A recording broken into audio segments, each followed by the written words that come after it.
एक आदमी की एक बहुत ही सुंदर लड़की से शादी हुई। पति पत्नी दोनों ही अपने शादीशुदा जीवन से बहुत खुश थे। खासकर पति, जिसे अपनी बीवी की सुंदरता पर नाज था और वो कई बार उसकी सुंदरता उसकी तारीफ भी किया करता था। कुछ महीने शादीशुदा जीवन बीतने के बाद पत्नी को अपनी एक बीमारी के बारे में पता चला है जो उसके स्किन से रिलेटेड होती है। उन्हें यह भी पता चलता है कि इस बीमारी के चलते बहुत ही जल्द उसकी सारी सुंदरता नष्ट होने वाली है और वो एक बहुत ही बदसूरत महिलाओं में परिवर्तित हो जाएगी। हालांकि इस महिला को जितना डर अपनी सुंदरता खोने का था, उससे कहीं ज्यादा डर ये था कि उसकी ऐसी हालत होने पर उसका पति, जो अभी उसे इतना चाहता है, वो उसे नफरत करने लगेगा और ये नफरत वो सह नहीं पाएगी। दिन बीतने लगे। हालांकि पत्नी अभी भी अपने पति के साथ थी, मगर वो अब पहले जैसे नहीं रही थी। उसके चेहरे पर हमेशा चिंता और दुख दिखाई देने देता। एक दिन पति काम से जब अपने घर लौट रहा था, तब अचानक उसका एक्सीडेंट हुआ और उस एक्सीडेंट में उसने अपने दोनों आंखों की रोशनी खो दी।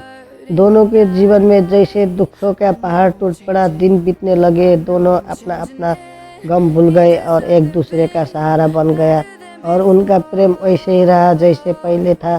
कुछ समय बाद पत्नी की स्किन की बीमारी की वजह से वो बेहद बदसूरत देखने लगी, मगर अब पति उसकी कुरूपता देख नहीं सकता था, तो उसको कुछ भी फर्क नहीं पड़ा और वो उसे वैसे ही चाहता रहा जैसे वो शुरू से चाहता था।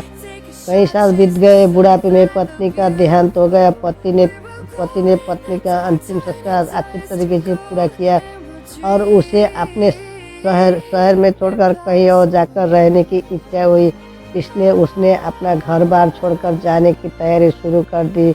उसे ऐसा कर देख उसकी अड़ोसी पड़ोसी उसके पास आए और उसे समझाने लगे कि भाई साहब, आप अकेले किसी अनजान जगह पर जाकर रहने वाले हो, वो भी तब जब आपके अंधेपन में अपनी पत्नी अब आपके साथ नहीं है।